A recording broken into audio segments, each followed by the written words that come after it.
Welcome students. This session is for BA second year English Literature paper second, that is prose and fiction. In this paper you have an essay selected Snobberies by Aldous Huxley, and we'll continue with this essay by Huxley in this session of mine. Before we come to the text, let's have a recap of the previous session. The purpose of snobbery in general is to keep its practitioners always busy and active. So we know that in this essay, Selected Snobberies, Huxley talks about some very common snobberies. And we know snobbery means to think oneself as superior in any taste and others as inferiors. So it's a way to flaunt something that you possess. And the purpose of snobbery in general is to keep its practitioners always busy and active. So there are all things in society that anyone can be snobbish about.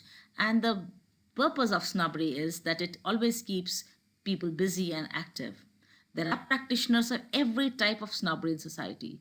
So everything in society is some form of a snobbery or the other, and people practice it, be it booze, disease, modernity, art, or of any other kind. So he talks about variety of snobberies that are there in society, and he also says that people can be snobbish about anything in society.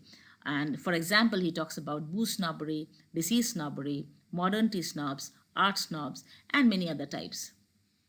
A fine humor is generated here when Huxley defines the unplatonic art snobs as one of the forms of culture snobs because he inherits possession snobbery too. And in a very humorous manner, he says that how unplatonic snobs, that is, the people who just go to the extent of purchasing art symbols, they are somewhere a hybrid form of culture snobs as well as possession snobbery because in order to flaunt their wealth, in order to show their richness, they go to the extent of not only appreciating art but also they go and purchase it and flaunt in their houses. The essayist talks about the traits of art snobs. He adds that the unplatonic art lovers give more value to the living artists. However, there are many who still take more pride in possessing the art of the dead artist. So some art lovers, unplatonic art lovers, they love to purchase the art from the living artist because they think that in this way they are providing a means of living and they're promoting art of the living artist. But there are many unplatonic art lovers who only love to purchase the art of the dead artist because they know that it's going to be considered more valuable because this art cannot be replicated by the artist because he's already dead. There are a few art snobs who are modernity snobs too at the same time. So we see that the art snobs are also modernity snobs because they try to purchase the latest art pieces in the market. Now let's continue with the text of this essay, Selected Snobberies by Aldous Huxley. Huxley further writes that if we regard activity as being in itself a good, then we must count all snobberies as good. Basically, Huxley is not trying to draw any sort of a moral out of it or any conclusion out of it. He just gives a dimension of these snobberies, and he says that if we consider activity and if we consider something which is giving a force, a living force in the society, if that thing is good, then all snobberies are good, for all provoke activity, because snobberies doesn't make a person remain dormant. Snobberies always makes people active. If with the Buddhist we regard all activity in this world of illusion as bad, then we shall condemn all snobberies out of hand. He says, if like Buddhists we feel that the whole world, the activity in the whole world is bad and the world is full of illusion and there is no meaning in indulging oneself into any activity, then it's quite obvious to regard all snobberies as bad. Most of us, I suppose, take up our position somewhere between the two extremes. So most of us, if we just discuss what snobberies are or what exactly they do, so we take somewhere a middle path. We don't say that snobberies are all good because they promote activity. We also not like Buddhists say that all snobberies are bad because the world is illusion and there is no meaning in doing any sort of activity. Our path is somewhere in between these two extremes. We regard some activities as good, others as indifferent or downright bad.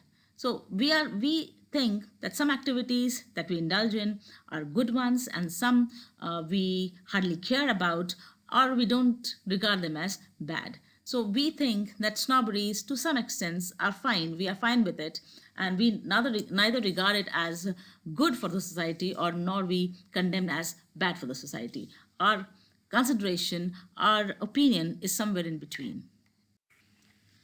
Our approval will be given only to such snobberies as excite what we regard as better activities. And this is quite relative because saying any activity as good or bad depends upon our own personal interest. The activities which we consider better will be a better snobbery for us, and the activities in which we don't feel any interest, we feel indifferent towards those snobberies.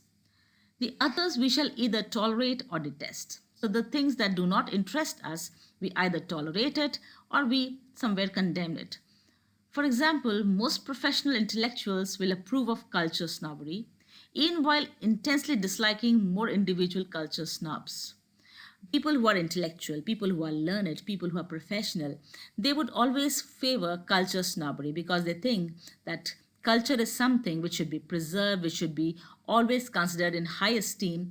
And even these people, they don't like, these intellectuals don't like culture snobs. People who flaunt culture, they don't like about it. But when it talks about culture snobbery, they always regard culture in high esteem.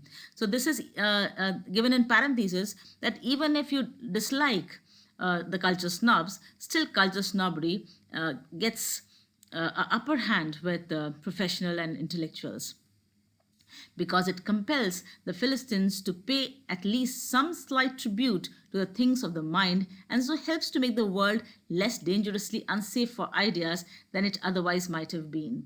If you promote culture snobbery, the world becomes less dangerous place because somewhere things, the creativity is given importance if you prefer culture snobbery. So otherwise, if these art and culture and traditions are not respected, are not given any place, the world might become quite dangerous. That's what he, Huxley. A manufacturer of motor cars, on the other hand, will rank the snobbery of possession above culture snobbery. So it again, Huxley says that preferring one snobbery or the over the other, it depends upon a person's own like, and it's quite relative because a person who loves motor cars or who manufactures motor cars is always going to love possession snobbery over culture snobbery because possession snobbery somewhere helps promote people to purchase new motor cars, and this way his industrial profit is related to the purchasing of the things that he's manufacturing. So he's going to consider possession snobbery better than culture snobbery.